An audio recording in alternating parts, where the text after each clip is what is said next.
오늘부터 너는 내 아들이 아니다. 어머니 박선옥은 아들의 졸업사진을 활활 타는 아궁이에 던지며 선언했습니다. 불과 몇 시간 전까지만 해도 그날은 귀한 사돈댁이 방문하는 설렘으로 가득 찬 김장날이었습니다. 하지만 선옥은 재벌 사돈이 보는 앞에서 아들에게 발로 걷어차이는 끔찍한 수모를 당했죠. 성공에 눈이 멀었던 아들은 상상조차 하지 못했습니다. 어머니를 향해 휘두른 그 발길질이 자신의 인생을 지옥으로 끌고 갈 방아쇠가 될 줄은. 이제부터 아들의 인생을 송두리째 무너뜨릴 한 어머니의 가장 차갑고 위대한 복수가 시작됩니다. 오늘도 사연 끝까지 함께 해주세요. 가을 햇살이 마당 구석구석을 따사롭게 비추고 있었습니다. 잘 마른 흙냄새가 피어오르는 참 평화로운 오후였어요. 가을볕 한번 참 좋다. 올해도 김치가 맛있게 되겠어. 수십 개의 항아리들이 질서정연하게 늘어서 있는 박선옥의 시골집 마당에는 구수한 된장과 짭짤한 간장이 익어가는 깊은 냄새가 가득했죠. 박선옥이 다듬은 배추를 소금물에 절이려던 그때 그녀의 휴대폰 벨소리가 울렸습니다. 여보세요? 선옥이 배추를 옆으로 밀어두고 전화를 받았습니다. 어머니, 저예요. 준일이. 수화기 너머로 언제 들어도 반가운 아들의 목소리가 들려왔습니다. 아이고, 우리 아들. 어쩐 일이야?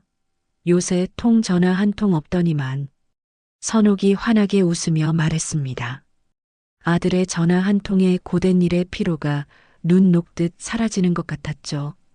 그게 어머니, 조금 곤란한 일이 생겨서요. 준일의 목소리는 어딘지 모르게 무겁게 가라앉아 있었습니다. 무슨 일인데? 혹시 어디 아프니? 별일이 있는 건 아니고. 선옥의 얼굴에서 웃음기가 순식간에 사라지고 걱정이 피어올랐습니다. 아니요, 그런 건 아니고.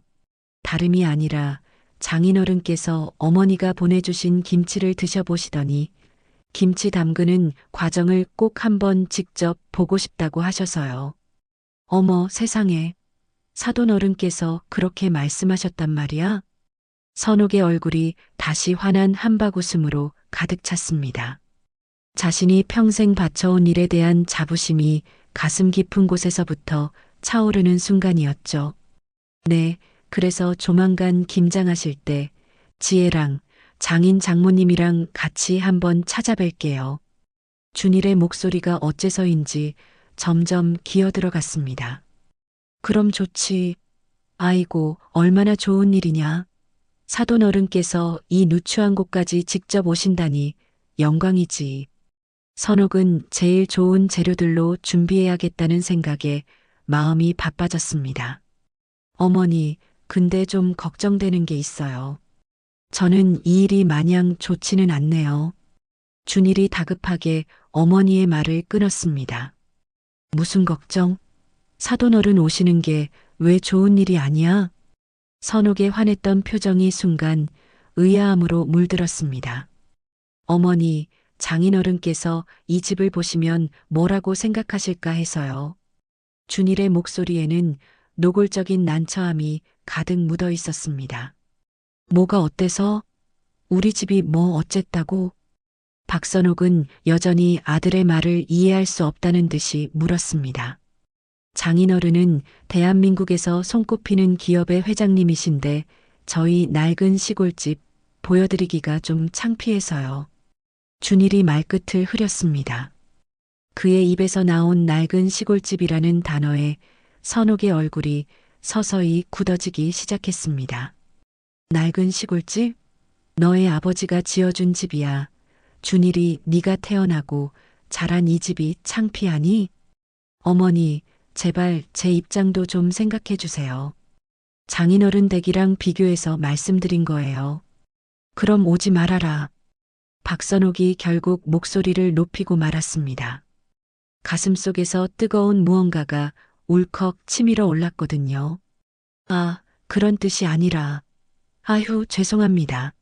어쨌든 그렇게 알고 계세요. 김장날 봬요. 준일은 장인과의 약속을 지켜야 했기에 선옥의 심기를 더 건드려 약속이 깨질까봐 서둘러 전화를 끊었습니다. 그렇게 휴대폰을 내려놓은 선옥은 아들의 창피하다는 말이 그녀의 심장을 후벼 파는 듯 했습니다. 며칠 후 약속한 김장날이 밝았습니다.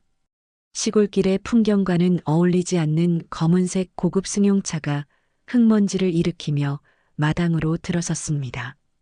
차문이 열리고 말끔한 정장 차림의 최진평 회장 부부와 아들 준일, 그리고 며느리 최지혜가 차례로 내렸습니다. 어서 오십시오, 사돈어른, 사부인. 박선옥이 언제 그랬냐는 듯 환한 웃음을 지으며 그들을 맞이했어요. 안녕하십니까, 사부인. 이렇게 초대해 주셔서 정말 감사합니다. 최진평 회장과 그의 아내 장선주가 정중하게 고개를 숙이며 인사했습니다. 무슨 말씀을요? 이렇게 멀고 누추한 곳까지 귀한 걸음 해주셔서 제가 더 감사하지요. 선옥 또한 허리를 숙여 깍듯하게 인사했습니다. 하지만 며느리 최지혜는 차에서 내리자마자 보이지 않게 코를 살짝 찡그리며 주위를 휙 둘러보았습니다. 아유 귀찮아. 여기까지 뭐 볼 거 있다고. 지혜가 남편의 팔을 잡고 들릴 듯 말 듯 한 목소리로 속삭였습니다. 준일은 그저 어색하게 웃으며 아내의 눈치를 볼 뿐이었습니다. 자, 다들 이리 오세요. 마당에 자리를 마련해 두었습니다. 박선옥이 손짓하며 그들을 안내했습니다. 마당 한쪽에는 플라스틱 의자들이 놓여 있었고 김장에 필요한 온갖 재료들이 마치 잔치를 준비한 것처럼 정갈하게 놓여 있었습니다. 이야, 정말 대단하군요. 이렇게 많은 항아리는 처음 봅니다. 장관이네요. 마당에 가득한 장독대를 본 최진평 회장이 진심으로 감탄했습니다. 항아리의 빛깔, 숨구멍 하나까지 놓치지 않으려는 듯 예리한 눈빛이었죠. 30년도 넘게 하나씩 늘려온 것들입니다. 이 항아리 하나하나가 제 자식이고 제 지나온 세월이죠. 박선옥이 자랑스러운 목소리로 말했습니다. 저희 정담원에서 곧 프리미엄 전통식품 라인을 준비 중입니다. 제가 몇십 년을 찾아 헤맨 진짜배기 손맛이 바로 여기에 있는 것 같아 사부인께 도움을 요청하러 왔습니다. 최 회장이 박선옥을 바라보며 진심 어린 미소를 지었습니다. 사돈어른께서 제 지난 세월을 귀하게 봐주시니 감사하네요. 선옥은 평생을 바쳐 지켜온 자신의 정성과 세월이 단순히 가족의 밥상을 넘어 더 큰 세상에 알려질 수도 있다는 생각에 마음이 뜨거워졌습니다. 그때였습니다. 최지혜가 자신의 명품 가방에서 새하얀 실크 손수건을 꺼내더니 앉으려는 플라스틱 의자를 보란 듯이 꼼꼼하게 닦으며 중얼거렸어요. 더러워 죽겠네. 그 순간 최진평이 딸의 무례한 행동을 보고 눈살을 찌푸리며 낮게 말했습니다. 지혜야, 지금 뭐 하는 거니? 아, 아빠, 그게 아니라 그냥 혹시 먼지라도 있을까 봐서요. 지혜가 아무렇지 않다는 듯 변명했습니다. 그 순간 박선옥의 얼굴이 찰나의 순간 굳었지만 그녀는 이내 다시 환한 미소를 지어 보였어요. 괜찮습니다. 도시에서는 보기 힘든 흙먼지니 젊은 사람이 충분히 그럴 수 있지요. 그녀의 말은 부드러웠지만 그 안에 담긴 의미를 모르는 사람은 없었습니다. 며느리의 무례함으로 잠시 싸늘해졌던 마당의 공기는 최진평 회장의 질문으로 조금 부드러워졌습니다. 사부인 실례가 안 된다면 몇 가지만 여쭙겠습니다. 제가 사부인의 김치를 맛보았을 때 단순히 맵고 짠맛이 아니라 아주 깊은 감칠맛이 느껴졌습니다. 그 맛의 핵심은 역시 저 항아리에서 수십 년을 익은 장맛입니까? 아니면 다른 비법이 있으신 겁니까? 그의 질문은 구체적이고 예리했습니다.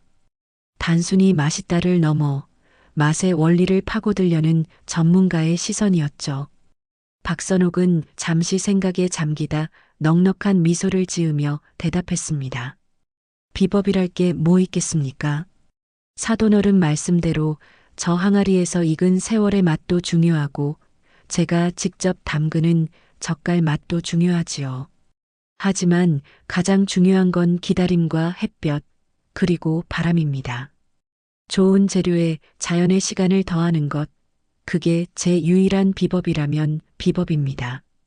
최 회장은 그녀의 말에 깊은 감명을 받은 듯 고개를 끄덕였습니다. 기다림과 자연이라 역시 그렇군요. 저희 정담원의 목표는 바로 그 자연의 시간을 표준화하여 대중에게 선보이는 것입니다.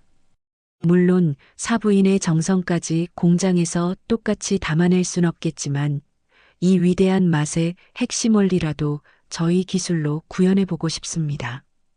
두 사람의 진지하고 깊이 있는 대화가 오가는 동안 아들 준일은 안절부절 못했습니다. 어머니가 혹시라도 말실수를 해 장인의 심기를 거스를까봐 심장이 조마조마한 거죠. 반면 며느리 최지혜는 따분함을 감추지 못했습니다. 그녀에게 두 사람의 대화는 그저 답답하고 비효율적인 옛날 이야기일 뿐이었죠. 점심시간이 가까워오자 결국 그녀는 이 고리타분한 대화를 끊어버리기로 작정한 듯 비꼬는 투로 입을 열었습니다. 아빠는 참 별나세요. 이런 원시적인 방식에서 대체 뭘 회사에 적용하시겠다는 건지. 지혜가 교양 있는 척 목소리를 가다듬었지만 그 안의 가시까지 숨기지는 못했습니다. 그녀는 박선옥을 쳐다보며 말을 이어갔습니다. 어머님, 김치 맛이 좀 독특하긴 한데요. 이걸 어느 세월에 하나하나 만들어서 돈을 벌어요? 저희 정담원의 최신 설비와 시스템을 이용하면 하루에도 수만 포기를 만들 수 있어요. 어머님 방식은 솔직히 말씀드려서 그냥 시간 낭비, 인력 낭비예요. 순간 마당의 공기가 얼어붙었습니다. 최진평 회장의 얼굴이 분노로 붉게 달아올랐습니다. 지혜야, 지금 그게 무슨 무례한 말이냐? 그가 딸의 버릇없는 행동에 언성을 높이려는 바로 그 순간이었습니다. 박선옥이 조용히 그의 팔을 붙잡으며 막아섰습니다. 괜찮습니다, 사돈어른. 젊어서 또 살아온 세상이 달라서 그럴 수 있지요. 박선옥은 잠시 숨을 고른 뒤 며느리가 아닌 최 회장을 향해 자신의 철학을 이야기하기 시작했습니다. 하지만 사돈어른께서는 아실 겁니다. 정담원 같은 큰 기업의 뿌리 또한 결국은 눈에 보이지 않는 이런 정성이라는 것을요. 음식의 기본을 잃으면 모든 것을 잃는 법입니다. 돈으로 맛은 흉내낼 수 있어도 사람의 마음을 담을 수는 없는 것이지요. 그 말을 들은 최 회장의 얼굴은 그녀가 가진 단단한 기계와 깊은 철학의 진심으로 감탄하며 나지막이 고개를 여러 번 끄덕였습니다. 하지만 아들 준일의 눈에는 그 모든 장면이 전혀 다르게 보였습니다. 자신의 부끄럽고 초라한 어머니가 감히 대한민국 최고 기업의 회장을 정면으로 바라보며 가르치려 하고 있는 것 같았어요. 주먹을 꽉 쥔 손에는 축축하게 땀이 흥건했고 심장이 발작을 일으킨 듯 거칠게 뛰었습니다. 귓가에서는 윙하는 날카로운 이명이 들리고 눈앞의 풍경이 점점 좁아지며 아득해졌습니다. 바로 그때 옆에 앉은 아내 지혜가 그의 팔을 쿡 찌르며 속삭이는 소리가 그의 마지막 남은 이성의 끈을 잘라버렸습니다. 오빠 뭐해? 저러다 아빠 화내시면 어쩌려고 그래. 어머님 좀 말려봐, 빨리. 이 모든 끔찍하고 수치스러운 상황을 끝낼 방법은 단 하나뿐이었습니다. 마침 최 회장 부부가 마당 뒤편의 다른 장독들을 구경하러 자리를 옮겼습니다. 마당에는 박선옥과 준일, 그리고 지혜, 세 사람만 남았습니다. 그것이 기회라고 생각한 준일은 이성을 잃고 짐승처럼 어머니에게 달려들었습니다.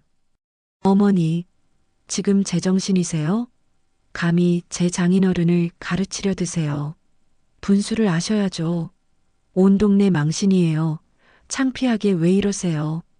그의 목소리는 분노와 공포로 완전히 갈라져 있었습니다. 그는 폭발하는 수치심을 이기지 못하고 어머니가 들고 있던 김치 그릇을 향해 발을 힘껏 휘둘렀습니다. 퍽하는 둔탁한 소리와 함께 준일의 발길은 김치 그릇이 아닌 어머니의 몸을 그대로 걷어차고 말았습니다. 선옥의 손에 있던 그릇은 공중으로 날아올라 바닥에 떨어져 박살났고 새빨간 김치 양념이 박선옥의 얼굴과 옷 그리고 경악하며 뒷걸음치던 지혜의 새하얀 구두 위로 흩뿌려졌습니다. 오빠, 미쳤어? 내 구두. 지혜의 날카로운 비명이 정적을 깼습니다. 그녀의 눈에는 넘어진 시어머니가 아니라 더러워진 자신의 구두만 보였죠. 그제야 최 회장 부부가 달려왔고 마당의 끔찍한 광경에 말을 잃었습니다. 준일은 자신이 저지른 짓에 잠시 넋이 나간 듯 서 있었습니다. 넘어진 박선옥은 피눈물을 삼키며 떨리는 몸을 일으켰습니다. 그녀는 아들이었던 존재를 차갑고 낯선 눈으로 바라보며 선언했습니다. 오늘부로 넌 내 자식이 아니다. 당장 이 집에서 나가거라. 박선옥의 서늘한 선언에 마당의 모든 소음이 멎었습니다. 정말 죄송합니다. 제가 대신 사과드립니다. 최진평이 급하게 박선옥에게 다가가 허리를 90도로 숙였습니다. 사돈어른, 사부인 정말 죄송합니다. 오늘은 이만 가주셨으면 합니다. 그 누구도 더 이상 말을 잇지 못했습니다. 최진평 회장은 굳어버린 준일의 팔을 거칠게 잡아 끌었고 그들은 서둘러 차에 올라탔습니다. 요란한 엔진 소리와 함께 고급 승용차가 흙먼지를 남기고 사라졌습니다.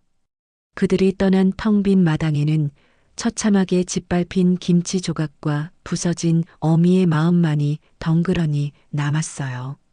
그제야 박선옥은 다리에 힘이 풀린 듯 그 자리에 주저앉았습니다.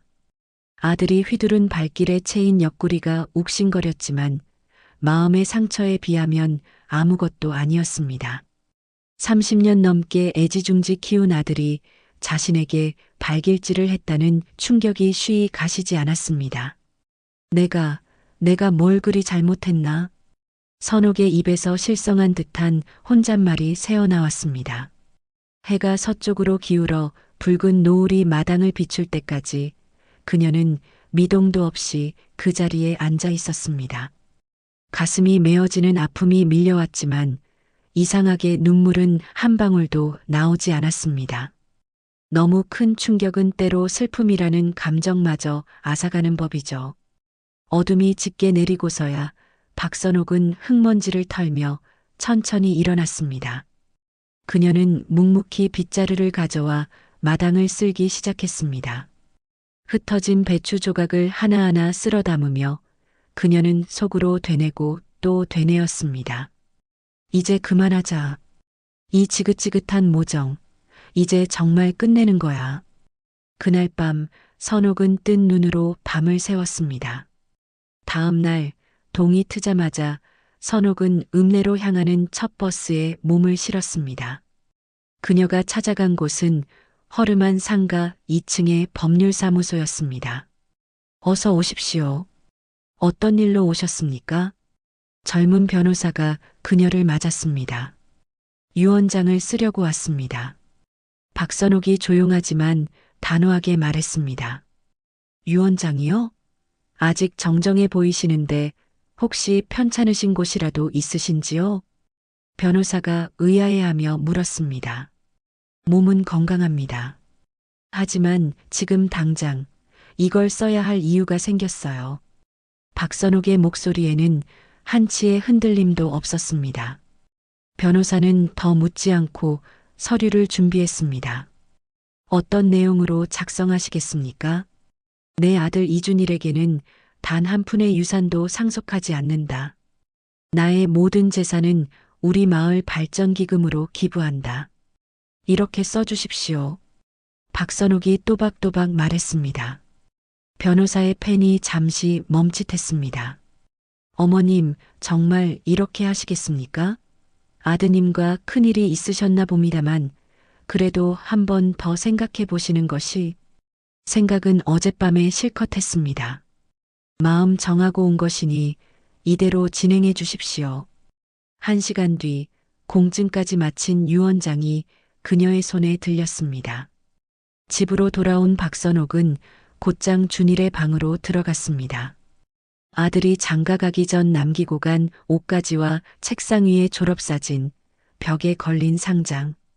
박선옥은 그것들을 모두 꺼내 큰 상자에 담기 시작했습니다. 30년간 쌓아온 아들의 흔적들이었지만 이제는 다 부질없는 것들이었죠. 상자를 들고 마당으로 나온 그녀는 아궁이에 불을 지폈습니다. 그리고 아들의 물건들을 하나씩 불 속에 던져넣기 시작했습니다. 어머, 선옥이 언니, 지금 뭐 하는 거예요? 옆집 방앗간 아주머니가 담장 너머로 기겁하며 소리쳤습니다. 쓸데없는 것들 좀 태우고 있어요. 묵은 재는 날려보내야 새 기운이 오지요. 박선옥이 덤덤하게 대답했습니다. 설마 저거 준일이 물건 아니에요? 애지중지하던 것들을 왜? 맞아요. 이제 필요 없게 됐거든요. 아들의 졸업사진이 불길에 휩싸여 재가 되어 날아갔습니다. 타오르는 불꽃을 보며 박선옥은 속으로 다짐했습니다. 이제부터 내 인생에 이준일은 없어.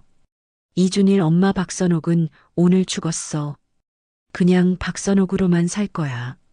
수십 년간 잡동사니만 쌓아두었던 집 옆에 낡은 창고. 그녀는 결심한 듯 그곳을 향해 천천히 발걸음을 옮겼습니다.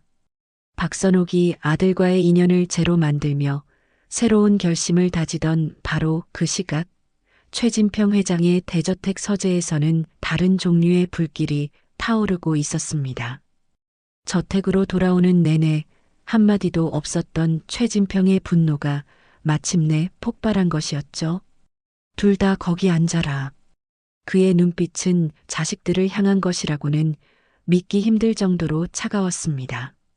준일과 지혜는 소파 끝에 조심스럽게 걸터 앉았습니다. 최지혜, 너부터 말해봐라. 뭐라고 변명이라도 할 말이 있나? 최진평이 먼저 딸을 매섭게 쏘아보며 물었습니다. 아빠, 저는 그게... 지혜가 말을 시작하려다 아버지의 서늘한 눈빛에 입을 다물었습니다. 원시적이라고? 시간 낭비, 인력 낭비. 그 어르신의 평생이 담긴 정성을 앞에 두고 네가 할 말이야. 최진평의 목소리가 서재를 쩌렁쩌렁 울렸습니다. 죄송해요, 아빠. 제가 정말 생각이 짧았어요. 잘못했습니다. 지혜가 고개를 숙이며 기어들어가는 목소리로 말했습니다. 잘못? 넌 아직도 네가 뭘 잘못했는지 모르는구나. 최진평이 책상을 쿵소리나게 내리치며 일어섰습니다. 그분은 내가 평생을 걸쳐 찾던 진짜 장인이야. 돈과 효율이 전부가 아니라는 것을, 음식의 뿌리가 무엇인지를 온몸으로 보여주는 분이라고. 나는 우리 정담원의 미래를 걸고 그분의 철학을 배우러 간 건데, 그런데 네가 내 오만함으로 그 모든 것을 망쳐버렸어. 그의 분노에 찬 외침에 준일이 떨리는 목소리로 나섰습니다. 장인어른, 정말 죄송합니다. 다 제 불찰입니다. 제가 미쳤었습니다. 미쳤다고? 그걸로 끝인가? 최진평이 이번에는 준일을 노려봤습니다. 그의 눈에는 경멸감마저 서려 있었죠. 자네는 자네를 낳아준 어머니를 발로 찼네. 이 세상에 자기 어미를 발로 차는 짐승이 어디 있나? 그것도 내 앞에서. 정말 죄송합니다. 제가 그때는 정말 제정신이 아니었습니다. 준일이 결국 소파에서 내려와 바닥에 무릎을 꿇었습니다. 제정신이 아니었다? 그런 얄팍한 변명이 통할 거라 생각했나? 최진평은 한심하다는 듯 두 사람을 번갈아 내려다보더니 깊은 한숨을 내쉬었습니다. 당장 가서 사죄드리게, 뼈저리게 뉘우치고 어머니께 용서받기 전까지는 내 눈앞에 나타나지 마라. 너희 둘 다. 그 말을 끝으로 최진평은 더는 볼 것도 없다는 듯 서재를 나가버렸습니다. 이게 다 오빠 때문이잖아. 거기서 어머니를 왜 발로 차냐고. 그리고 내 명품 구두 어쩔 거야.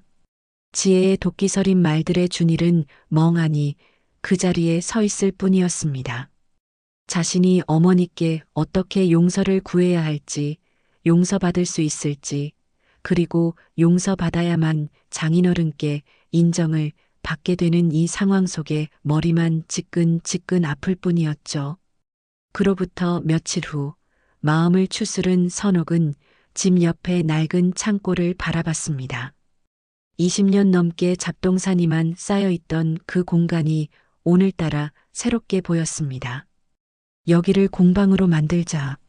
내 이름을 걸고 내 인생을 새로 시작하는 거야. 단순히 장을 파는 것을 넘어 잊혀가는 우리 전통의 가치를 사람들과 나누는 공간을 만들고 싶었습니다. 다음 날부터 그녀는 창고 정리를 시작했습니다. 그때 마을 목수 김 씨가 지나가다 그녀를 발견했습니다. 아이고, 형수님, 혼자서 뭘 그리 하십니까? 제가 도와드릴까요? 공방을 하나 만들까 해서요. 장 담그는 법도 가르치고 도시 사람들도 와서 체험할 수 있게 말입니다. 박선옥이 땀을 닦으며 설명했습니다. 야, 그거 참 좋은 멋진 생각이네요. 제가 좀 도와드릴게요. 김 씨가 소매를 걷어붙이자 소문을 들은 마을 사람들이 하나둘 모여들었습니다. 방앗간 아주머니는 인부들을 위해 떡과 막걸리를 내왔습니다. 언니, 그날 일은 다 들었어요. 얼마나 속이 상하셨어요. 방앗간 아주머니가 박선옥의 손을 잡으며 조심스럽게 말했습니다. 괜찮아. 덕분에 정신이 번쩍 들었어. 오히려 이제야 새로 시작하는 기분인걸. 박선옥이 오랜만에 환하게 웃으며 대답했습니다. 그녀의 얼굴에는 더 이상 슬픔이 아닌 희망과 결의가 가득 차 있었습니다. 일주일 후 창고는 완전히 새로운 모습으로 변했습니다. 햇볕이 잘 드는 유리창과 깨끗한 바닥, 체험용 테이블까지 완벽하게 갖춰졌죠. 박선옥은 직접 붓을 들어 박선옥 전통 공방이라는 간판을 썼습니다. 간판이 내걸리던 날 그녀는 막걸리 한 사발을 시원하게 들이켜며 새로운 시작을 자축했습니다. 그녀의 새로운 시작은 마을 전체에 건강한 활기를 불어넣고 있었습니다. 소문을 들은 마을 사람들이 모두 구경을 왔죠. 언니, 정말 멋지다. 이제 우리 마을 명물이 되겠네. 방앗간 아주머니가 공방을 둘러보며 자기 일처럼 기뻐했습니다. 아직 시작도 안 했는데 뭐려. 사람들이 과연 여기까지 찾아올지 모르겠어요. 박선옥이 겸손하게 웃으며 대답했습니다. 그녀의 얼굴에는 아픔의 그늘 대신 새로운 희망이 피어나고 있었습니다. 어느 주말 저녁 분주했던 하루를 정리하던 선옥의 휴대폰이 울렸고 그녀는 무심히 전화를 받았습니다. 여보세요? 어머니. 수화기 너머로 귀에 익은 그러나 이제는 너무나도 듣고 싶지 않은 아들의 목소리가 들려왔습니다. 누구신가요? 전화 잘못 거신 것 같네요. 선옥의 목소리는 얼음장처럼 차가웠습니다. 어머니, 저예요. 준일이에요. 제발 제 이야기 좀. 나는 아들 둔 적 없습니다. 다시는 이 번호로 전화하지 마세요. 싸늘하게 끊어진 수화기를 내려놓은 박선옥은 잠시 눈을 감았습니다. 그러자 거짓말처럼 30년 전에 잊을 수 없는 세월이 흑백 영화의 장면처럼 눈앞에 아프게 펼쳐졌습니다. 젊은 박선옥이 갓 태어난 아들을 품에 안고 있었습니다. 불의의 교통사고로 남편을 떠나보낸 지 불과 석 달 만의 일이었죠. 남은 것이라고는 낡은 시골집과 어린 아들뿐인 그녀는 너무나도 막막했습니다. 준이라, 우리 아가, 엄마가 꼭 지켜줄게. 하늘에 있는 아빠가 걱정하지 않게, 엄마가 우리 준이리 잘 키울게. 젊은 선옥이 잠든 아들의 작은 얼굴에 속삭였습니다. 뜨거운 눈물이 쉴 새 없이 볼을 타고 흘러내렸지만 아들을 고쳐 안는 그녀의 팔에는 강한 힘이 들어갔습니다. 그때부터 선옥의 고된 삶이 시작되었습니다. 그녀의 하루는 동이 트기 전인 새벽 4시에 시작되었습니다. 차가운 새벽 공기를 가르며 밭으로 나가 해가 뜰 때까지 일을 했고, 낮에는 읍내, 식당과 남의 집을 오가며 허드렛 일을 했습니다. 저녁에는 캄캄한 방에 홀로 앉아 삭바느질로 밤을 새우는 날이 허다했죠. 엄마 배고파? 밥 줘. 흙투성이가 된 채 마당에서 놀던 5살 준일이 엄마의 낡은 치마를 잡아당기며 말했습니다. 아이고, 우리 아들 배고팠어? 엄마가 세상에서 제일 맛있는 거 해줄게. 잠깐만 기다려. 박선옥이 고된 얼굴에 유일한 기쁨인 아들을 보며 환하게 웃었습니다.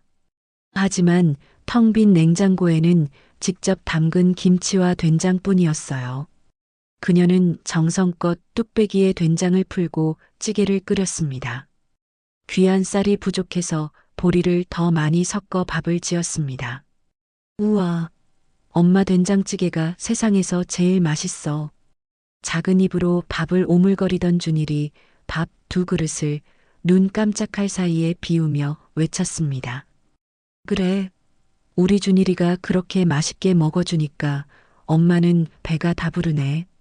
박선옥이 아들의 머리를 쓰다듬었습니다.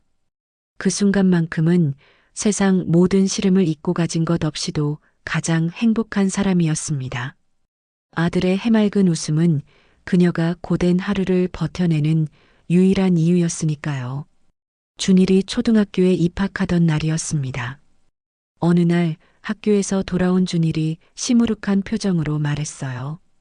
엄마, 나도 철수처럼 새 옷 사주면 안 돼? 애들이 내 옷은 누나가 입던 옷 같다고 놀렸어. 우리 준일이는 마음이 비단이라 낡은 옷을 입어도 빛이 나는 거야. 엄마 눈에는 우리 아들이 세상에서 제일 멋져.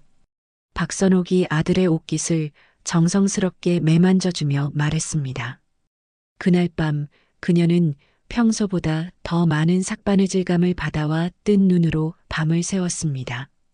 바늘에 손가락이 찔려 피가 맺혔지만 아들의 새 옷을 사줄 생각에 아픈 줄도 몰랐습니다.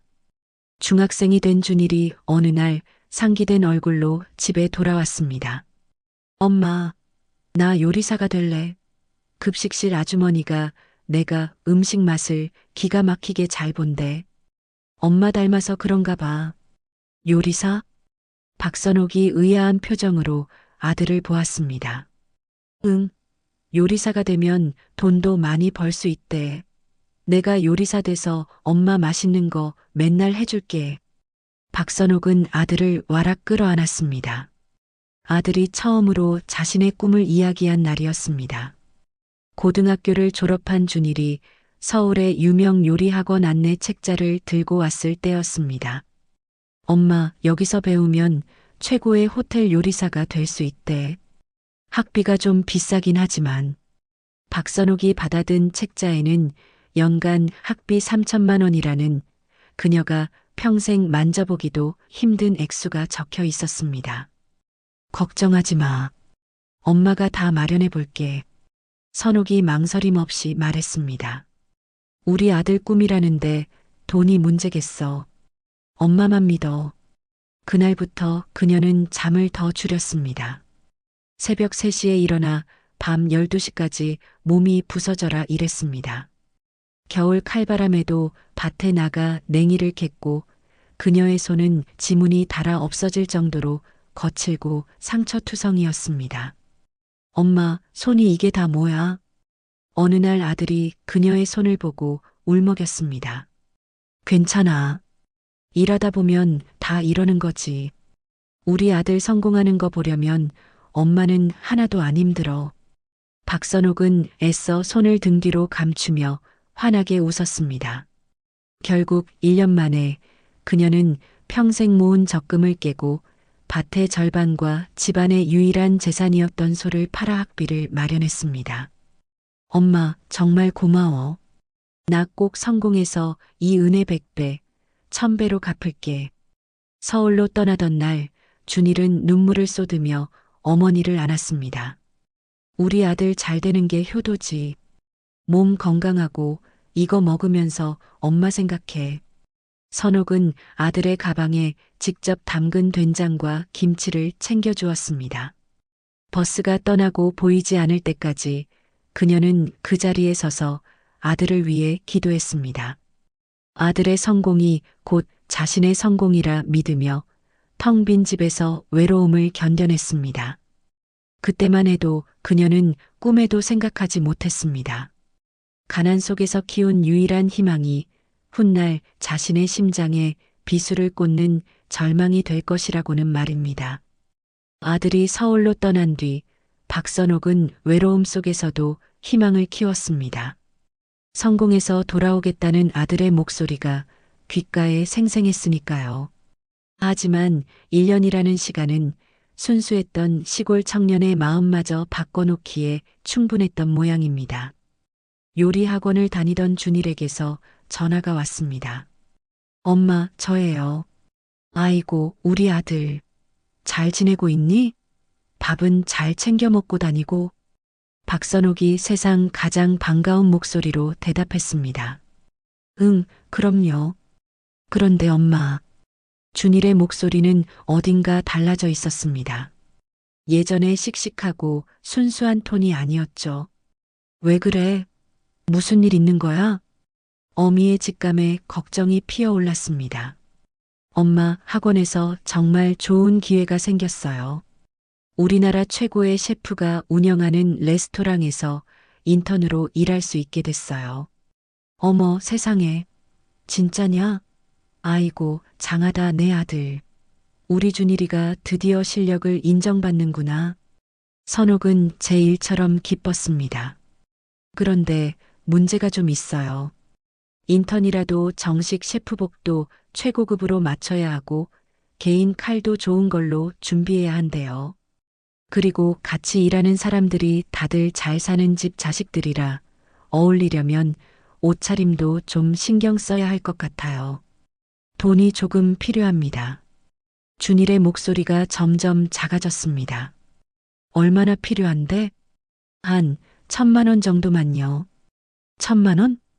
박선옥이 깜짝 놀라 되물었습니다. 그녀가 1년을 꼬박 모아도 만지기 힘든 돈이었습니다. 엄마, 이번 기회는 절대로 놓치면 안 돼요. 여기서 잘 보이면 바로 정직원으로 채용될 수도 있단 말이에요. 이게 제 인생을 바꿀 기회예요.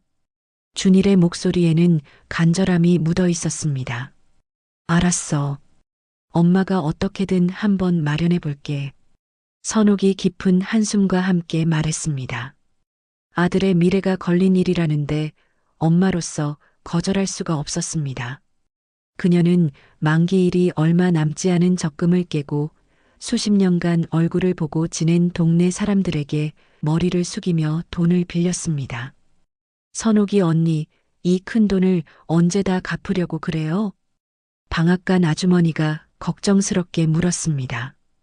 우리 준일이만 성공하면 금방 갚을 수 있어요. 정말 좋은 기회라잖아. 선옥은 아들에 대한 믿음으로 주변의 걱정을 애써 외면했습니다. 하지만 돈을 붙이고 몇 달이 지나자 아들의 연락은 눈에 띄게 뜸해졌습니다. 일주일에 한 번은 꼭 오던 전화가 한 달에 한 번도 오지 않는 날이 늘어갔죠. 그리고 가끔씩 오는 아들의 전화에는 미묘한 변화가 생겼습니다. 안부를 묻기보다 돈이 필요하다는 말을 먼저 꺼냈고 어머니의 건강은 대화 끝에 형식적으로 묻는 것이 전부가 되었습니다. 엄마, 잘 지내시죠? 다름이 아니라 제가 또 급한 일이 생겨서. 아들의 눈빛에서는 예전의 순수함 대신 탐욕과 계산이 자리 잡고 있었고, 어머니의 희생을 당연하게 여기는 아들로 변해가고 있었던 것이죠. 선옥은 그 섬뜩한 변화를 느끼면서도 필사적으로 부정했습니다. 아니야. 우리 준일이는 그럴 애가 아니야. 다 세상살이가 힘들어서 잠시 저러는 걸 거야. 그렇게 스스로를 위로했지만 한번 금이 가기 시작한 그녀의 마음 한구석에는 불안의 그림자가 서서히 짙어지고 있었습니다. 몇 년 뒤 준일의 인생을 송두리째 바꿀 만남이 찾아왔습니다. 서울의 고급 레스토랑에서 셰프로 일하던 중 그는 대한민국 최고 식품기업 정담원의 외동딸 최지혜를 만났습니다. 오늘 요리 정말 인상 깊었어요. 식사를 마친 지혜가 직접 주방으로 찾아와 준일에게 말을 걸었습니다. 명품 가방과 은은한 향수, 그녀의 모든 것에서 준일이 그토록 갈망하던 상류층의 향기가 났죠. 준일은 첫눈에 그녀에게 완전히 매료되었습니다. 감사합니다. 맛있게 드셨다니 다행입니다. 혹시 괜찮으시면 제가 커피 한 잔 사고 싶은데요. 자연스러운 지혜의 제안에 준일의 심장이 거세게 뛰기 시작했습니다. 카페에서 지혜는 아무렇지 않게 자신의 신분을 밝혔습니다. 저 정담원 최지혜예요. 저희 회사 아시죠? 네. 정담원이요? 그 유명한. 네, 아버지가 회장님이세요. 그 순간 준일의 머릿속에서 수만 가지 계산이 오갔습니다. 이건 단순한 만남이 아니야. 내 인생을 바꿀 동아줄이야. 그렇게 몇 달간의 만남 끝에 두 사람은 결혼을 약속했고 준일은 지혜를 시골집으로 데려왔습니다. 어머님, 안녕하세요. 최지혜라고 합니다. 아이고, 이렇게 예쁜 아가씨가 우리 집에 다 오고. 어서 와요. 선옥은 아들의 여자친구라는 말에 진심으로 기뻐하며 정성껏 밥상을 차렸습니다. 갓 지은 쌀밥과 직접 담근 김치, 구수한 된장찌개가 전부인 소박한 밥상이었죠. 많이 들어요. 시골 밥상이라 입에 맞을지 모르겠네. 지혜는 김치 한 점을 조심스럽게 맛보더니 이내 눈이 동그래졌습니다. 어머님, 이거 정말 맛있어요. 제가 먹어본 김치 중에 최고예요. 하지만 그녀의 관심은 음식 맛이 아닌 다른 곳에 있었습니다. 밥을 먹는 내내 낡은 벽지와 부엌을 훑어보며 속으로 경악하고 있었죠. 지혜가 잠시 화장실을 간 사이 준일이 어머니에게 낮은 목소리로 말했습니다. 엄마, 지혜 아버지가 정담원 회장님이야. 그러니까 지혜 앞에서 너무 촌스럽게 행동하지 좀 마. 촌스럽게? 내가 뭘 어쨌다고 그러니? 박선옥은 아들의 말에 가슴이 서늘해졌습니다. 그때 지혜가 돌아왔습니다. 그녀의 손에는 가방에서 꺼낸 수입 생수병이 들려 있었죠. 어머님이 주신 보리차는 죄송하지만 제가 물을 좀 가려서요. 배탈이 날까 봐요. 박선옥의 얼굴이 순간 굳었지만 그녀는 애써 미소를 지었습니다. 그래, 부잣집 아가씨니 그럴 수 있지. 아들의 앞날을 위해 그녀는 모든 것을 참아내기로 했습니다. 결혼 후 준일은 지혜의 세계에 완전히 동화되어 갔습니다. 오빠, 그 촌스러운 잠바 좀 버려. 오빠, 이제 시골촌에서 살던 사람이랑은 다른 사람이야. 오빠, 이번 명절엔 시골집 내려가지 말자. 너무 피곤하고 가면 불편해. 아내 지혜의 말은 그에게 법이나 마찬가지였습니다. 어머니의 손맛을 자랑스러워하던 마음은 어느새 부끄러움으로 변해 있었습니다. 그러던 어느 날 유명 요리 잡지사에서 인터뷰 요청이 들어왔습니다. 젊은 스타 셰프님의 성공 스토리를 듣고 싶습니다. 요리의 영감은 주로 어디서 얻으시는지요? 어머님의 영향도 있으셨나요? 준일은 잠시 망설였습니다. 하지만 이내 카메라를 향해 가장 그럴듯한 미소를 지으며 거짓말을 하기 시작했습니다. 물론 어머니의 영향을 받긴 받았죠. 하지만 저는 어머니의 구시대적이고 낡은 방식보다는 장인어른의 현대적인 경영 철학을 요리에 접목시키고 있습니다. 전통을 극복하고 새로운 맛을 창조하는 것, 그게 제 목표입니다. 그는 성공을 위해 자신을 키워준 어머니의 인생을 공개적으로 부정하고 무시했습니다. 그 기사는 삽시간에 마을에 퍼졌습니다. 선옥이 언니, 저기 준일이가 잡지에서 언니를 그렇게 말했다면서? 방앗간 아주머니가 안타까운 얼굴로 말을 흐렸습니다. 박선옥의 가슴이 쿵 내려앉았죠. 그날 밤 그녀는 떨리는 손으로 잡지 기사를 직접 찾아 읽었습니다. 환하게 웃고 있는 아들의 얼굴 사진 밑으로 비수 같은 단어들이 박혀 있었습니다. 구시대적, 낡은 방식, 극복해야 할 전통. 박선옥은 텅 빈 방에 홀로 앉아 소리 없이 눈물을 흘렸습니다. 아들이 자신의 인생 전부를 철저히 이용하고 부정하고 있음을 비로소 깨달았죠. 김장날에 끔찍했던 소동이 지나가고 며칠이 흘렀습니다. 박선옥은 아들을 향한 미움이나 원망에 빠져 있을 시간이 없었어요. 그녀는 슬픔을 사귀는 방법으로 고된 노동을 택했습니다.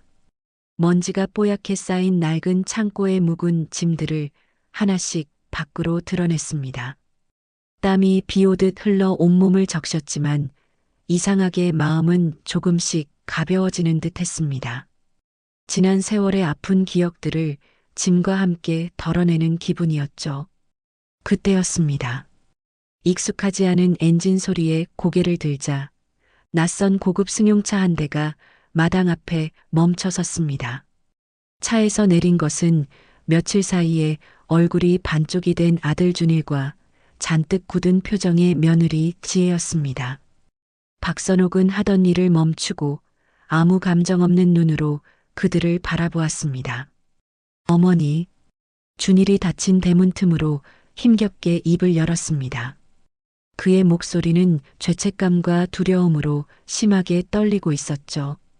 박선옥은 아무 대답 없이 그들을 쳐다보기만 했습니다. 그녀의 눈에는 더 이상 애틋한 모정의 온기는 조금도 남아있지 않았어요. 준일은 그 싸늘한 시선에 저도 모르게 몸을 떨었습니다. 어머니, 제가 정말 제정신이 아니었습니다. 성공하고 싶다는 욕심에 눈이 멀어서 제가 사람답지 못한 짓을 저질렀습니다. 제발 딱 한 번만 용서해 주십시오. 그는 최진평 회장의 호된 꾸지람에 떠밀려 이곳에 온 것이었습니다. 그의 사과에는 진심 어린 뉘우침보다 장인어른의 명령을 수행해야 한다는 초조함이 더 커 보였습니다. 어머님, 저도 정말 죄송하게 됐어요. 지혜가 가식적인 표정으로 한 걸음 나서며 거들었습니다. 오빠가 어머님을 생각하는 마음은 진심인데 그날은 표현이 너무 서툴렀어요. 저희가 다 잘못했으니 너그러운 마음으로 노여움 푸시고 저희를 용서해 주세요. 그녀의 말은 너무나도 매끄럽고 정중해서 오히려 소름이 돋을 지경이었습니다. 선옥은 그들의 위선을 가만히 듣고 있다가 나지막이 입을 열었습니다. 용서? 그 한마디에 주변 공기가 얼어붙는 듯 했습니다. 너희에게 줄 용서는 나한테 단 한 줌도 남아있지 않다. 그녀는 대문을 사이에 두고 차갑게 말했습니다. 나는 그날부로 너를 낳은 것을 내 인생 전부를 걸고 후회하기 시작했다. 그러니 두 번 다시 나를 어머니라 부르지 말거라. 어머니, 제발 한 번만 기회를 주세요. 준일이 대문에 매달리며 절규하듯 애원했습니다. 기회? 박선옥의 입가에 희미한 냉소가 스쳤고 차갑게 돌아섰습니다. 더 이상 그들의 얼굴을 보는 것조차 고역이었죠. 다시는 찾아오지 마라. 내 눈에 다시 띄는 날이 내 제삿날인 줄 알아라. 그것이 어머니로서 아들에게 해준 마지막 말이었습니다. 돌아가는 차 안 준일은 핸들에 머리를 박고 아이처럼 오열했습니다. 모든 것이 끝났다는 절망감이 그의 온몸을 짓눌렀습니다. 하지만 조수석에 앉은 지혜의 반응은 냉담하기 그지없었죠. 울긴 왜 울어? 시끄러워 죽겠네. 차라리 잘 됐지. 뭘. 말이 너무 심한 거 아니야? 어쨌든 용서 못 받으면 장인어른이 날 인정 안 해주실 텐데 어떻게? 준일이 눈물 젖은 얼굴로 아내를 보았습니다. 심하기는 이제 저 총구석에 발 안 들여도 되고 얼마나 좋아. 아빠는 내가 잘 구슬려 볼게. 지긋지긋한 인연 이참에 아주 확실하게 끊고 우리끼리 잘 살자고. 알아들어? 준일은 아내의 말에 아무 대답도 하지 못했습니다. 머릿속엔 장인어른의 차가운 눈빛만 맴돌았죠. 한편 홀로 남은 선옥은 깊은 숨을 내쉬었습니다. 아들과의 마지막 끈을 제 손으로 끊어낸 뒤에야 그녀는 비로소 온전히 자기 자신에게만 집중할 수 있게 되었습니다. 그녀는 다시 창고를 향해 묵묵히 걸어갔습니다. 그녀의 발걸음은 이전보다 훨씬 더 단단하고 굳건했습니다. 아들을 완전히 밀어낸 뒤 박선옥은 오롯이 공방 일에만 매달렸습니다. 그렇게 혹독했던 겨울이 지나고 처마 끝에 매달린 고드름이 녹아내리며 석 달이라는 시간이 흘렀습니다. 흉물 같던 창고는 간데없고 햇살이 환하게 드는 박선옥 전통 공방이 마침내 문을 열었습니다. 하지만 처음 몇 달간은 찾아오는 손님의 발길이 뜸했습니다. 박선옥은 그러나 조급해하지 않았죠. 그녀는 매일 새벽같이 일어나 수십 개의 장독을 자식 돌보듯 살피고 손님이 없어도 묵묵히 매주를 쓰고 장을 담갔습니다. 그 정성스러운 과정 자체가 상처받은 그녀의 마음을 치유하는 유일한 약이었습니다. 언니, 이렇게 손님이 없어서 어떡해요? 괜히 돈만 쓴 거 아니에요? 방앗간 아주머니가 걱정스러운 얼굴로 물었습니다. 괜찮아.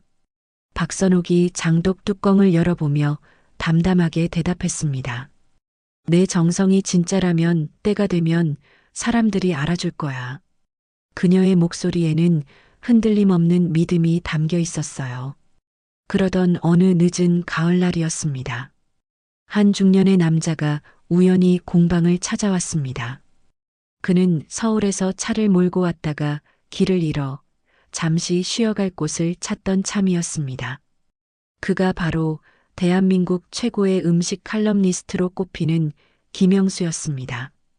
실례합니다. 물 한 잔만 얻을 수 있을까요? 아이고, 물론이지요. 어서 들어오세요. 박선옥이 환하게 웃으며 그를 맞았습니다. 여기는 어떤 곳입니까? 분위기가 참 좋습니다. 김영수가 공방 내부를 둘러보며 물었습니다. 전통장을 담그고 그 법을 가르치는 곳입니다. 전통장이요? 혹시 맛을 좀 볼 수 있을까요? 칼럼니스트로서의 호기심이 발동한 그의 눈이 반짝였습니다. 박선옥은 작은 종지에 윤기가 흐르는 검붉은 액체를 따라 건넸습니다. 10년 묵은 간장입니다. 한번 드셔보세요. 김영수는 조심스럽게 간장을 맛보았습니다. 그 순간 그의 표정이 경이로움으로 완전히 바뀌었습니다. 그는 잠시 말을 잊은 채 입안에 맴도는 깊고 풍부한 향을 음미했습니다. 이건 단순히 짠맛이 아니네요. 맛이 정말 깊어요. 이건 세월 그 자체군요. 어떻게 이런 깊은 맛을 내시는 겁니까? 그가 진지하게 묻자 박선옥이 겸손하게 웃으며 대답했습니다. 특별한 비법은 없습니다. 그저 좋은 재료에 정성껏 시간을 더할 뿐이지요. 김영수는 1시간 넘게 그녀와 이야기를 나누었습니다. 그는 기계가 아닌 자연과 시간이 빚어낸 그녀의 철학에 깊은 감동을 받았습니다. 괜찮으시다면 제가 이곳에 대한 글을 하나 써도 되겠습니까? 이런 진정성은 더 많은 사람이 반드시 알아야만 합니다. 일주일 후 시간이 빚어낸 보물을 찾아서라는 제목의 칼럼이 유명 포털 사이트 메인에 올라왔습니다. 30년간 한결같이 전통을 고집해온 박선옥 장인을 만났다. 그녀의 10년 묵은 간장은 맛이 아닌 예술이었다. 효율과 속도만을 외치는 시대에 그녀의 정성은 우리에게 진짜 소중한 것이 무엇인지 묻고 있었다.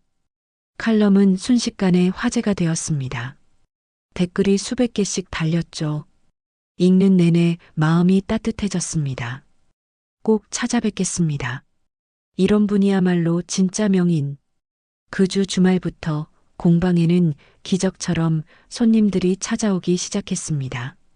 서울에서 몇 시간을 운전해온 젊은 부부, 건강한 먹거리를 찾는 주부들, 심지어 그녀의 비법을 배우려는 젊은 요리사들까지. 공방은 금세 아이들의 웃음소리와 어른들의 감탄사로 가득 찼습니다. 어느 날은 외국인 관광객들까지 찾아왔습니다. 낯선 영어에 선옥이 당황하자 체험 학습을 왔던 마을 대학생이 나서서 통역을 도와주었습니다. 비록 말은 통하지 않았지만 그녀의 진심은 국경을 넘어 모두에게 전해졌습니다. 어느덧 공방은 예약 없이는 체험하기 어려울 정도로 명소가 되었습니다. 하루 종일 분주했던 어느 날 저녁, 50명이 넘는 손님들이 다녀간 공방을 홀로 정리하던 박선옥은 가만히 장독대를 바라보았죠. 돈방석에 앉는 것보다 자신의 가치를, 자신의 인생을 온전히 인정받는 것에 더 큰 보람과 행복을 느꼈습니다. 이제야 진짜 내 인생이 시작되는구나. 그녀의 얼굴에 비로소 평온한 미소가 피어올랐습니다. 30년 넘게 함께해온 장독들이 쏟아지는 달빛 아래 영롱하게 반짝이고 있었습니다. 더 이상 아들을 위한 희생의 상징이 아닌 만인에게 사랑받는 보물로서 말입니다. 박선옥의 공방이 정성과 진심으로 사람들의 마음을 얻어가던 바로 그 시간. 서울 가장 화려한 거리 한복판에 위치한 이준일과 최지혜의 레스토랑 미담 키친은 정반대의 길을 걷고 있었습니다.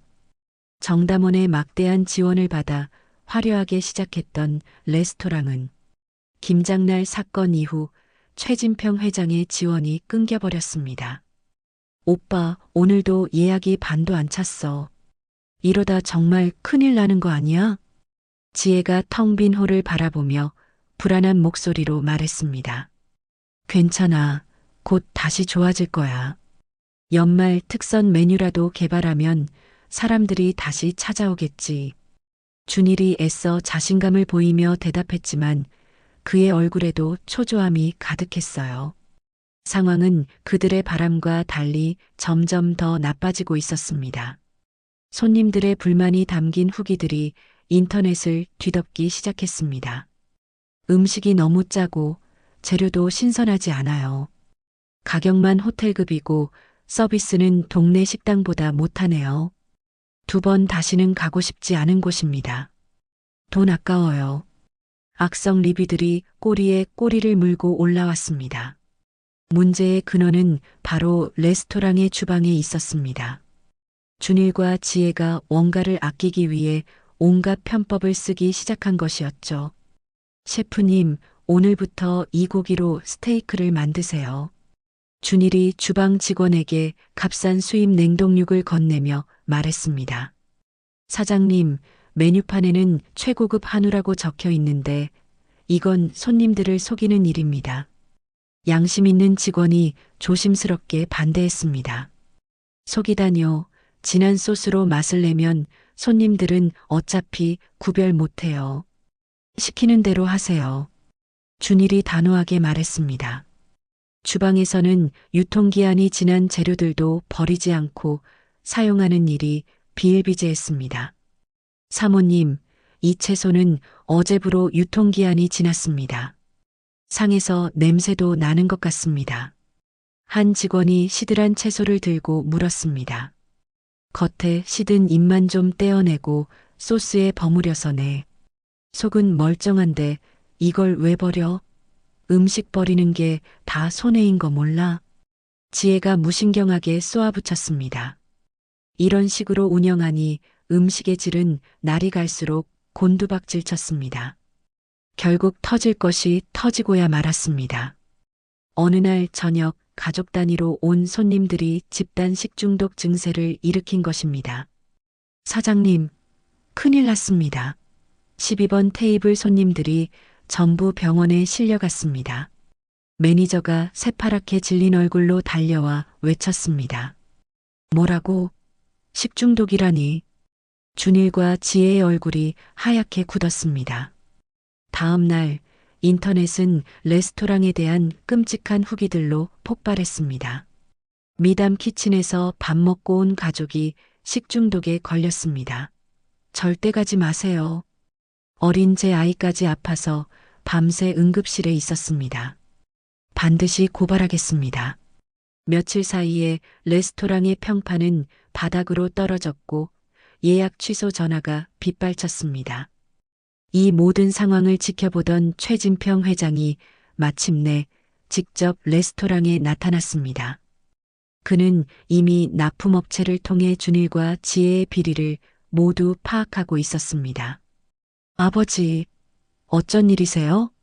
장인어른, 어서 오십시오. 두 사람은 귀신이라도 본 듯 놀라며 그를 맞았습니다. 최진평은 아무 말 없이 곧장 주방으로 향했습니다. 그는 냉장고 문을 열어 젖히고 안에서 시커멓게 상한 고기와 유통기한이 한참 지난 채소들을 꺼내 바닥에 내동댕이 쳤습니다. 이게 다 뭐야? 아, 그건 직원의 실수로 미처 정리를. 준일이 어설픈 변명을 하려 했습니다. 실수? 너희들의 탐욕과 무책임이 실수라는 말로 덮어질 것 같아. 최진평의 목소리가 천둥처럼 주방을 울렸습니다. 수입 냉동육을 한우라고 속여 팔고 썩은 재료로 음식을 만들어 손님들을 병원에 보내. 너희는 요리사가 아니라 사람의 건강을 해치는 범죄자들이야. 그의 목소리가 분노로 떨렸습니다. 아버지, 용서해 주세요. 저희가 정말 잘못했어요.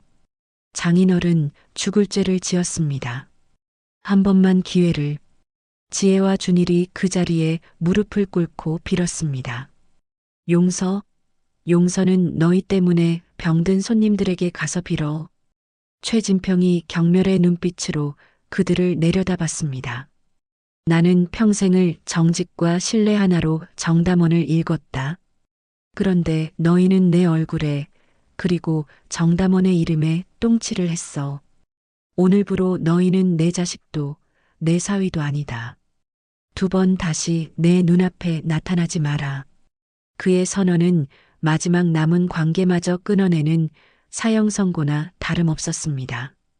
그날 이후 레스토랑은 한 달도 버티지 못했습니다. 직원들은 노동청에 밀린 임금을 신고했고 빚쟁이들이 매일같이 찾아와 아우성을 쳤습니다. 결국 미담 키친은 굳게 문을 닫았고 준일과 지혜는 파산 신청을 할 수밖에 없었습니다. 화려했던 모든 것을 잃은 그들은 찜질방 구석에서 컵라면으로 끼니를 때우는 신세가 되었습니다. 흐엉, 이게 다 뭐야? 내가 어떻게 이런 데서 잠을 자. 다 당신 때문이야. 당신이 어머니한테 제대로만 했어도 우리 아빠가 지원을 끊지는 않았을 거 아니야. 지혜가 악을 쓰며 모든 원망을 준일에게 돌렸습니다. 뭐, 내 탓이라고?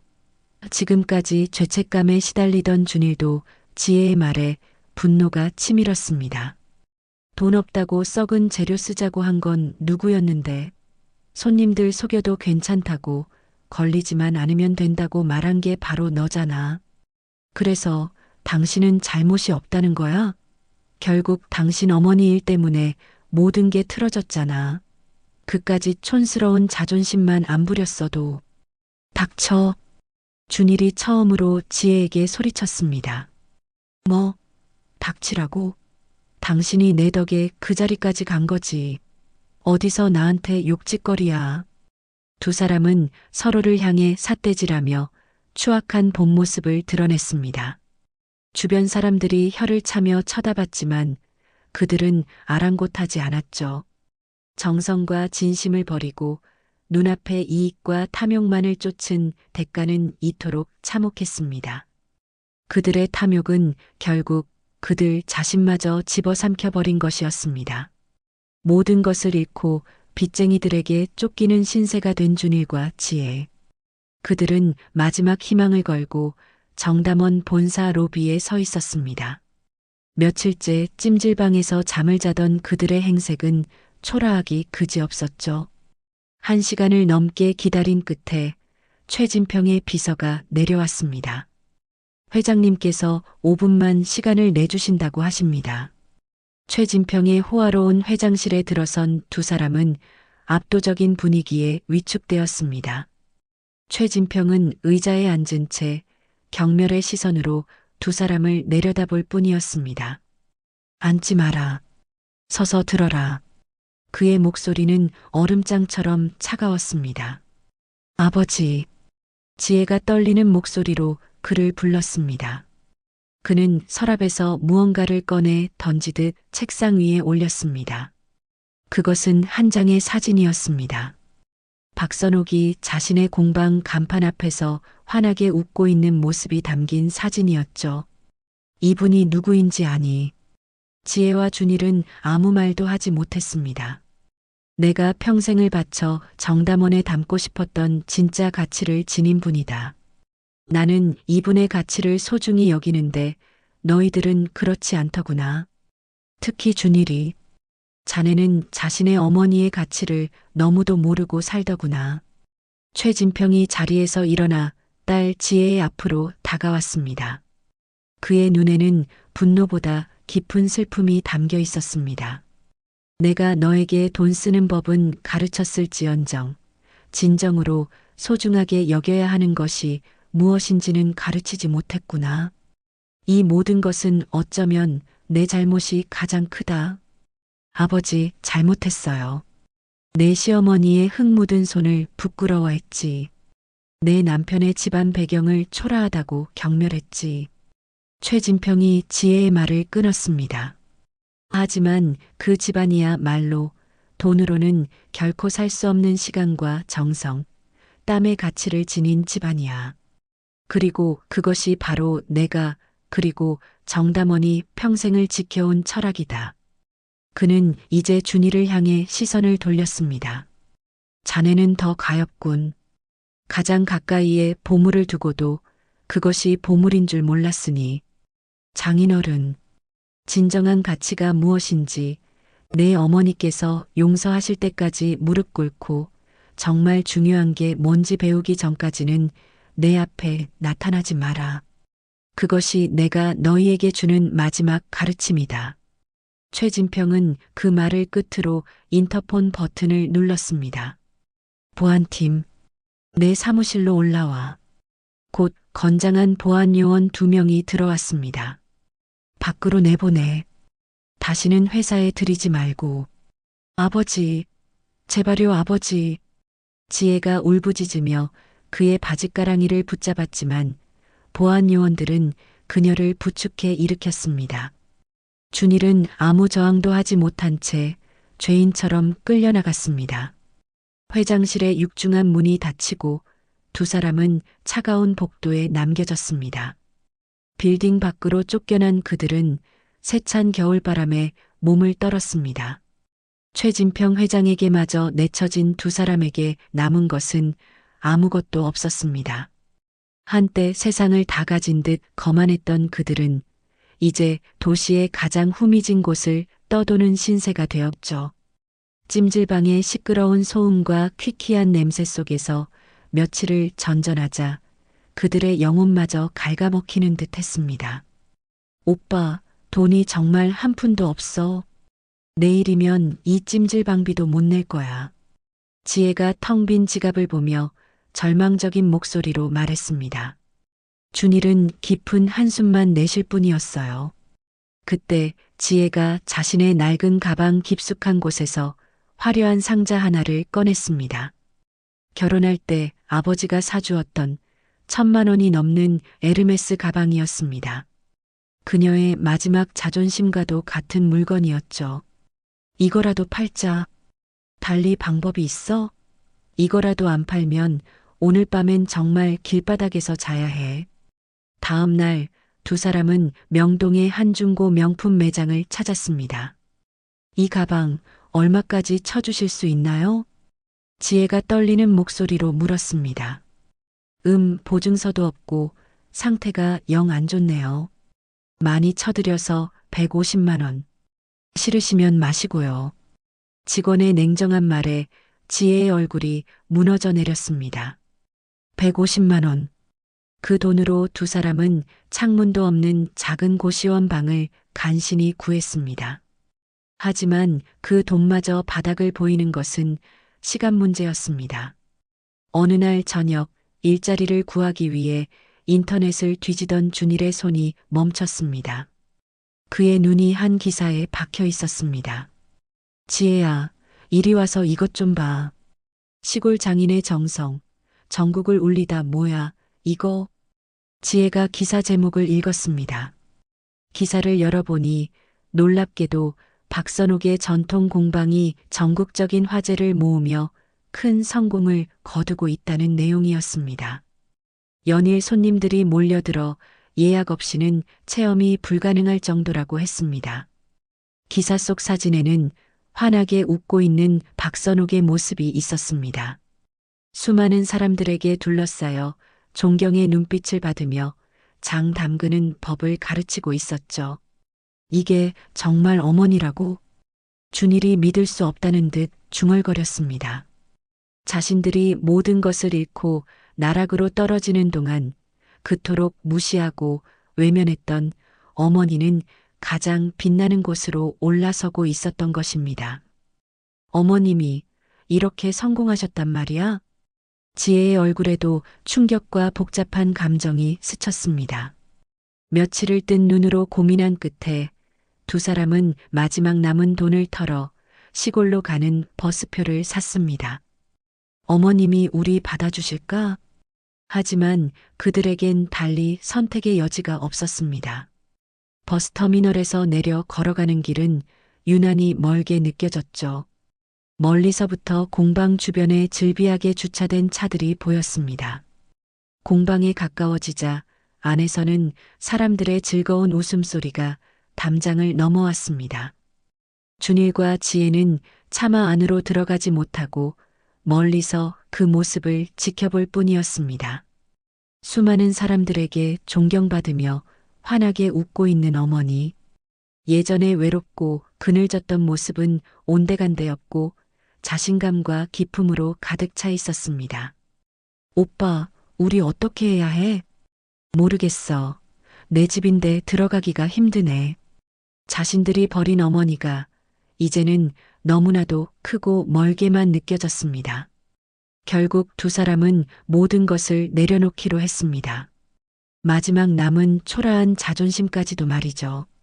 오후 늦게 손님들이 모두 돌아가고 공방이 조용해진 뒤에야 그들은 마당으로 들어섰습니다. 혼자 남아 묵묵히 마당을 정리하던 박선옥이 인기척에 고개를 들었습니다. 거짓골을 한 아들 내외의 모습에 그녀의 표정이 순간 굳어졌습니다. 어머님, 어머니. 지혜와 준일이 떨리는 목소리로 그녀를 불렀습니다. 선옥은 아무 말 없이 그들을 바라볼 뿐이었습니다. 그녀의 눈빛에는 동정이나 연민 대신 차가운 무관심만이 가득했습니다. 두 사람은 더 이상 그 시선을 견딜 수 없었습니다. 마당 한가운데에 그들은 힘없이 무릎을 꿇었습니다. 아직 돌아가지 않고 공방을 구경하던 몇몇 손님들의 시선이 그들에게 쏠렸습니다. 준일과 지혜는 주변의 시선도 아랑곳하지 않고 차가운 흙바닥에 이마를 대고 흐느꼈습니다. 흐엉. 어떤 변명도 어떤 용서를 구하는 말도 할 수 없었습니다. 그저 모든 자존심을 버리고 자신들의 죄를 온몸으로 고할 뿐이었습니다. 한참 동안 박선옥은 그들을 말없이 내려다봤습니다. 그녀의 차가운 눈빛에 아주 잠깐 희미한 감정의 파동이 스쳐 지나갔습니다. 이제 와서 내게 바라는 것이 뭐니? 마침내 그녀의 냉정한 목소리가 마당의 정적을 갈랐습니다. 죄송합니다. 저희가 정말 죽을 죄를 지었습니다. 잘못했습니다. 준일과 지혜는 바닥에 이마를 대고 흐느꼈습니다. 박선옥은 차가운 얼굴로 그들을 말없이 내려다보았습니다. 아들을 향한 분노와 배신감으로 당장이라도 소금을 뿌려 내쫓고 싶었지만 그럴 수가 없었습니다. 며칠 전 예고 없이 이곳을 찾아왔던 사돈어른 최진평의 얼굴이 떠올랐기 때문입니다. 그날도 박선옥은 공방 마당에서 묵묵히 일을 하고 있었습니다. 그때 낯익은 검은색 고급 승용차가 마당 앞에 멈춰 섰습니다. 차에서 내린 것은 최진평 회장, 자신의 사돈이었죠. 그는 수척한 얼굴로 박선옥에게 다가와 아무 말 없이 깊이 고개를 숙였습니다. 사돈어른, 어쩐 일이십니까? 박선옥이 당황하며 그를 맞았습니다. 최진평은 고개를 들고 참담한 표정으로 입을 열었습니다. 사부인, 제가 죄인입니다. 그 말을 끝으로 그는 박선옥의 눈앞에서 그대로 마당에 무릎을 꿇었습니다. 사돈어른, 지금 뭐 하시는 겁니까? 어서 일어나십시오. 선옥이 기겁하며 그를 일으키려 했지만 최진평은 꿈쩍도 하지 않았습니다. 제 딸을 잘못 가르친 제 잘못입니다.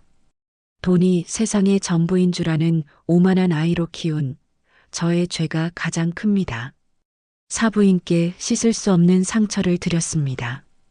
정말 면목이 없습니다. 그는 진심으로 괴로워하고 있었습니다. 제가 모든 지원을 끊고 집에서도 내쫓았습니다. 지금 어디서 뭘 하는지도 모릅니다. 아마 뼈저리게 후회하고 있을 겁니다. 최진평이 떨리는 목소리로 말을 이어갔습니다. 염치 없는 부탁인 줄 압니다만 혹여라도 아이들이 이곳에 찾아와 진심으로 용서를 빈다면 부디 한 번만 기회를 주시길 부탁드립니다. 대한민국 최고 기업의 회장이 그녀 앞에서 이마가 땅에 닿을 듯 머리를 조아리고 있었습니다. 그날의 최진평 회장의 모습과 무릎 꿇은 아들 내외를 향한 선옥의 눈빛은 한동안 차갑게 흔들렸습니다. 그녀의 마음속에서는 분노와 연민이 세차게 부딪혔죠. 하지만 그녀는 결국 자식을 대신해 무릎까지 꿇었던 사돈어른의 그 참담한 얼굴을 외면하지 못했습니다. 그녀는 용서가 아닌 마지막 기회를 주기로 한 것입니다. 그렇게 수년의 시간이 흘렀습니다. 박선옥 전통 공방은 이제 한국을 대표하는 전통 음식의 성지가 되었습니다. 선옥은 마침내 국가로부터 그녀의 삶 전체를 인정받게 되었습니다. 그녀의 전통 장 담그기 기법이 국가무형문화재 기능 보유자로 지정된 것입니다. 박선옥 선생님, 진심으로 축하드립니다. 문화재청 관계자가 빛나는 인증서를 그녀에게 전달하며 말했습니다. 과분한 영광입니다. 그저 평생 해오던 일일 뿐인데요. 박선옥이 겸손하게 웃으며 인증서를 받아들었습니다. 공방 마당에는 그녀를 축하하기 위해 모인 사람들로 가득했습니다. 공방 한쪽에서는 이제는 중년의 멋이 깃든 이준일이 50kg짜리 소금 포대를 거뜬히 어깨에 메고 나르고 있었습니다. 그의 손은 수백 개의 무거운 장독을 나르느라 두꺼운 굳은 살이 단단히 박여 있었죠. 준일아, 새로 만든 매주 저쪽으로 좀 옮겨다오.